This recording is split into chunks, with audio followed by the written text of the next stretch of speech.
He did everything right. That is the part that never leaves me. 64 years old, retired school teacher, non-smoker. He walked 3 miles every single morning, rain or shine, for 11 years. He had his cholesterol checked every 6 months. He took a low-dose aspirin every day because his doctor told him to 15 years ago, and he had not missed a single one.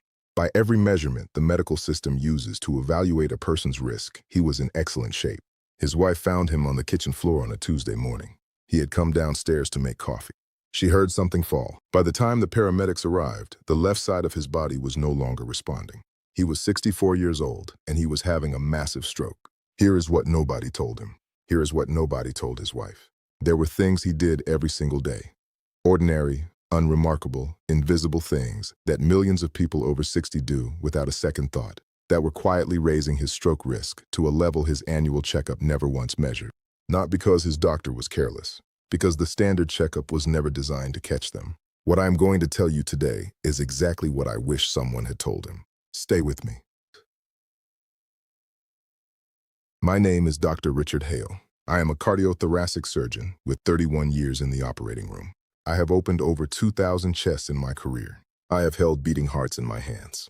And I have spent 3 decades watching the same preventable patterns repeat. Patients who did everything the system asked of them, who followed every guideline, took every prescribed pill, and still ended up in crisis. Not because the advice was wrong, because there are things the system never takes the time to explain.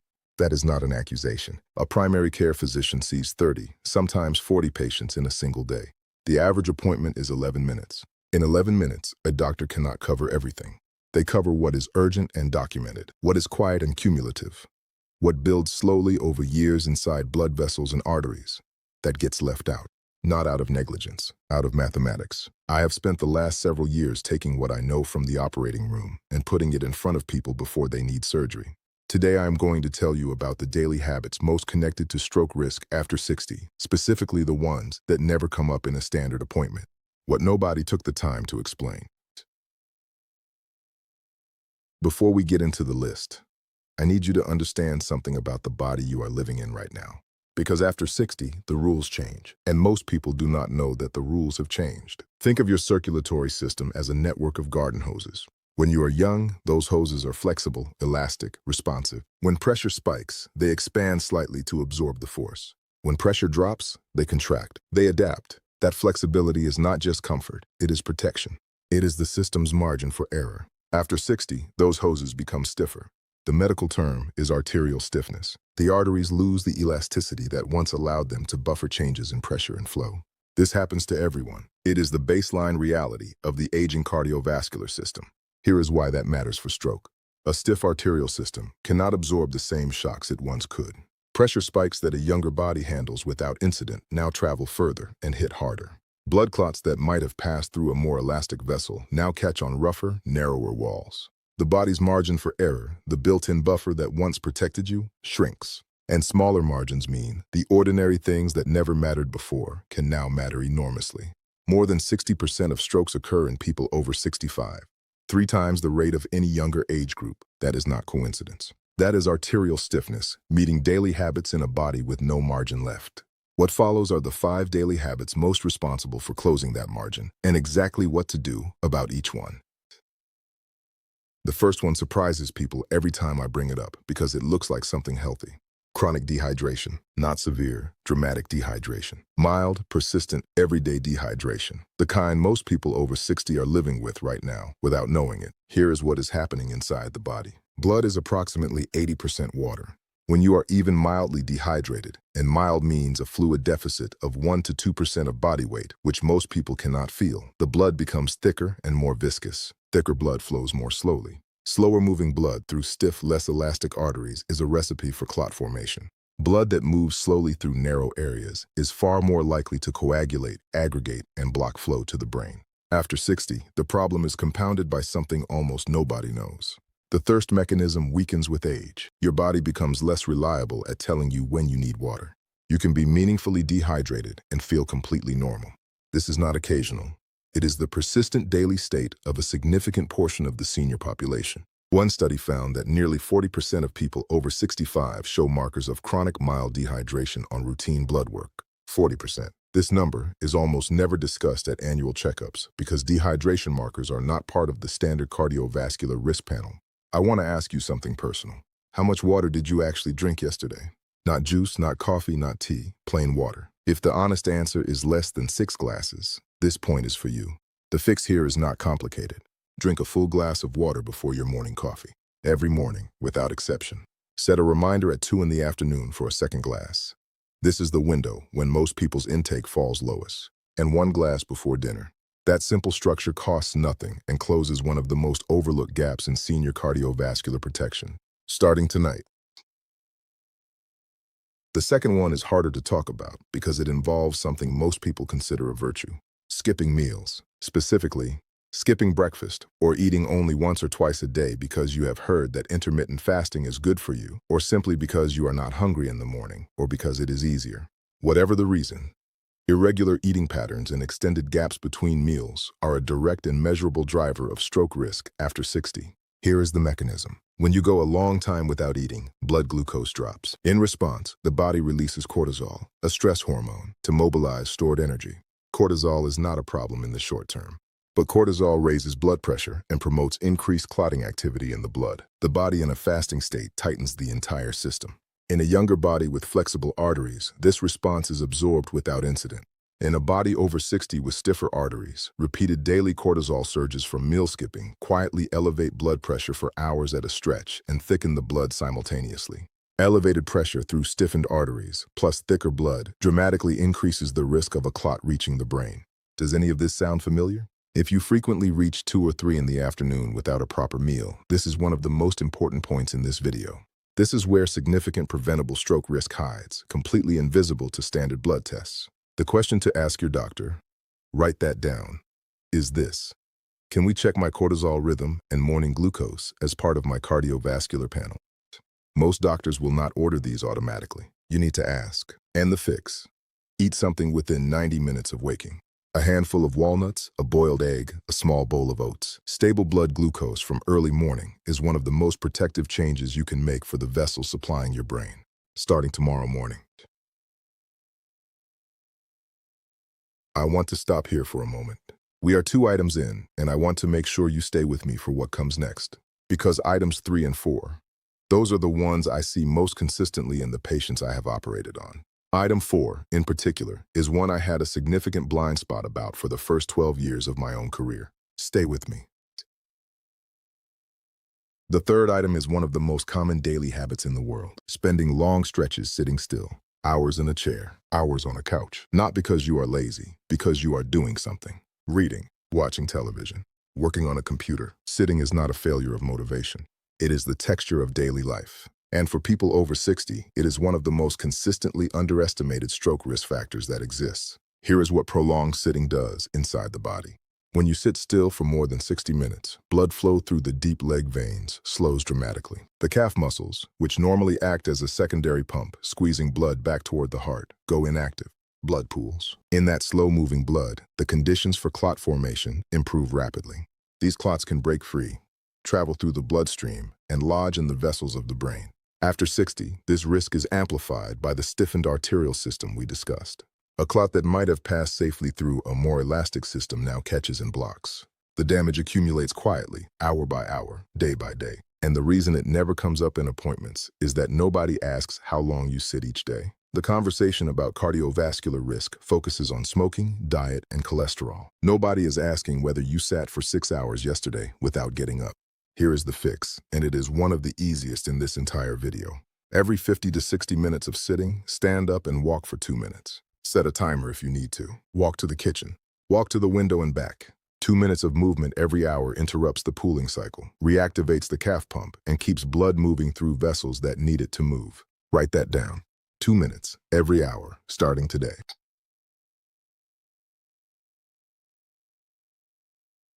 Now, the fourth one. This is the one I mentioned, the one I had a blind spot about for over a decade. Ignoring sleep quality, not sleep duration, sleep quality. There is a very important difference. And most people over 60 who think they are sleeping fine are not getting the kind of sleep that protects the brain. Here's what nobody tells you about what happens in the brain while you sleep. During deep sleep, specifically the stage is known as slow-wave sleep, the brain runs what researchers now call the glymphatic system. Think of it as the brain's overnight cleaning crew. Cerebrospinal fluid is pumped through the spaces between brain cells, flushing out metabolic waste products that accumulate during waking hours. One of the primary waste products cleared during this process is a protein called amyloid beta. Another is the inflammatory compounds associated with vascular damage. When sleep quality is poor, when you cycle through light sleep without reaching the deeper stages, this cleaning system does not fully activate. Inflammatory waste builds up in and around the small blood vessels of the brain. Over months and years, this accumulated inflammation contributes directly to the thickening and narrowing of the small cerebral vessels. It raises baseline blood pressure. It creates the conditions for the kind of small, silent strokes that many people never feel, but that doctors can see on imaging and that dramatically raise the risk of a larger event. After 60, deep sleep naturally decreases. The body spends less time in the restorative stages and more time in lighter sleep. This is normal aging, but it means the risks associated with poor sleep quality hit harder and accumulate faster. Have you ever had your sleep quality evaluated? Not just asked whether you feel rested, actually evaluated. Most people have not. Most doctors do not order sleep studies unless there is a specific complaint. The question to ask your doctor, write this one down too, is, can we discuss whether my sleep quality warrants further evaluation, specifically in relation to my cardiovascular risk profile? That question will reframe the conversation entirely. It signals that you understand the connection, and it gives your doctor a reason to look more carefully. And the habit change tonight. Darken your room completely before sleeping. Even small amounts of light exposure during sleep interfere with deep sleep architecture. A completely dark room is one of the simplest, most evidence-supported changes you can make for sleep quality. Start tonight. Not next week. Tonight. Or just, The fifth one is invisible. That is why it is the most dangerous. Chronic low-grade stress. Not dramatic, acute stress. The quiet, persistent background stress that so many people over 60 carry as the ordinary weight of their lives. Financial concerns. Worry about children or grandchildren. Isolation. The management of chronic health conditions. The loss of friends and spouses. The emotional labor that accumulates year after year without release. Here is what chronic stress does to the cardiovascular system. The stress response, the same cortisol and adrenaline cascade we touched on earlier, was designed for short-term activation. A threat appears. The system activates. The threat passes. The system returns to baseline. That is how it was built. But chronic stress means the system never fully returns to baseline. Cortisol remains persistently elevated. Blood pressure remains chronically higher than it should be. The blood stays in a slightly heightened clotting state, day after day, week after week. In the stiffened arterial system of a person over 60, this sustained elevation is not abstract. Chronically elevated pressure against stiff arterial walls accelerates atherosclerotic plaque buildup, the deposits inside vessel walls that can rupture and cause a stroke. Running water through a rigid hose at consistently high pressure, day after day, wears it down from the inside. And here is the compounding factor that I find most painful to discuss. Many people carrying this kind of stress do not identify as stressed. They identify as responsible. They are managing. The stress is not dramatic enough to report to a doctor. It just lives in the body as slightly elevated blood pressure, slightly disrupted sleep, slightly irregular appetite, slightly, until the margin runs out. Do you recognize this in your own life? Think honestly about that question, not as a source of guilt, as information. Because if the answer is yes, this is not a personality flaw. It is a physiological risk factor. Research on chronic stress and vascular risk points consistently to 2 accessible interventions. 10 minutes of slow, deliberate breathing daily. Inhale 4 counts, hold 4, exhale 6, and 1 genuine social connection per day. A real conversation, not a text message. Both lower cortisol measurably. Both can begin today, starting tonight.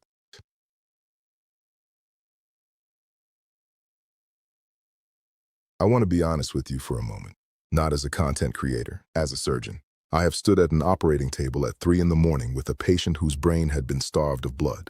I have spoken to families in waiting rooms at dawn, spouses who had kissed someone goodnight 8 hours earlier, who had no warning, who sat in those plastic chairs, unable to understand how this had happened to someone who exercised and watched their diet, and had been to the doctor 3 months ago and been told everything was fine. In case after case, the contributing factors were not mysterious. They were dehydration. They were skipped meals and cortisol spikes. They were hours of sitting every day for years. They were fragmented sleep and quiet, unacknowledged stress. These are not exotic risk factors. They are the background noise of millions of ordinary lives. And that background noise, accumulated day after day, year after year, can close the margin that was once the difference between a close call and a catastrophe. This is why I make these videos, because what I share here is what nobody had time to say in 11 minutes. I want to tell you about a patient. I will call her Margaret, 71 years old, a retired accountant, sharp-minded and meticulous about her health. She came to me after a routine scan found early markers of small vessel disease, the quiet, progressive narrowing of the tiny blood vessels supplying the brain that often precedes a larger event. We spent an hour going through her daily habits in detail. The dehydration was there. 2 cups of coffee in the morning and almost nothing for the rest of the day. The sitting was there. 4 to 5 hours of reading and television every afternoon, uninterrupted. The sleep was fragmented, never reaching the deeper restorative stages. The stress was present, worn into the texture of everyday life. A husband in declining health, finances tightened by retirement, the invisible management of everything. We made 4 changes. Hydration structure, a movement timer every 55 minutes, a completely darkened bedroom, 10 minutes of deliberate breathing each evening. 14 months later, a follow-up scan showed the progression had meaningfully slowed. She had reduced her blood pressure medication from 2 pills to 1, with her doctor's guidance. The first thing she said was, "Why has no one ever explained the connection between how I live and what happens in my brain?" That question has stayed with me. It is the entire reason I am here. Let me bring this together for you. 5 daily habits that quietly raise your stroke risk after 60. Habits that are almost never discussed in a standard appointment. First, chronic mild dehydration. Thicker blood, slower flow, higher clot risk. Drink a glass of water before your morning coffee, 1 in the afternoon, 1 before dinner, starting today. Second, skipping meals and irregular eating. Cortisol spikes from long gaps between meals, elevate blood pressure, and thicken the blood for hours at a time. Eat something real within 90 minutes of waking, every morning. Third, prolonged, unbroken sitting. Inactive calf muscles, pooling blood, deep vein clot formation. 2 minutes of walking every hour. That is the entire prescription. Fourth, poor sleep quality, not just duration. Inadequate deep sleep allows inflammatory waste to accumulate around the brain's blood vessels. Completely darken your bedroom tonight. Ask your doctor about formal sleep quality evaluation as part of your cardiovascular review. Fifth, chronic low-grade stress, carried silently as the weight of ordinary life. Persistent cortisol elevation accelerates the damage to arterial walls. 10 minutes of slow, deliberate breathing daily, and 1 real conversation. Both are free. Both work. Now I want to ask you something personal. Which of these 5 do you recognize in your own daily life? Not in a general way, specifically. Is it the sitting? The fragmented sleep? The meals you skip? Tell me in the comments below. I read every single one. Your answer matters, and you may help someone else reading this thread recognize something they had not seen in themselves. There is someone in your life, a spouse, a sibling, a parent, a friend, who does every one of these things without knowing the risk. Send this video to them. That one share may be the most important thing you do for someone you love today. And if you want honest, evidence-based information like this every week, the kind I wish every patient had access to long before they ever needed surgery, subscribe. That is what this channel is here for. It is never too late to close the margin. Your heart has been working for you every single minute of every single day for 60, 70, 80 years without ever asking for anything in return. Your brain has been doing the same. Give them this. One last thing, and this is important. Everything I have shared today is based on published research and my clinical experience as a cardiothoracic surgeon with 31 years in the operating room. But your situation is unique. Your history is individual. Before changing anything, any medication, any supplement, any daily routine, please talk to your own physician first. That conversation is not a formality. It is the whole point. Better information leads to better conversations. Better conversations lead to better outcomes. That is the chain that matters. Take care of your brain. Take care of your heart.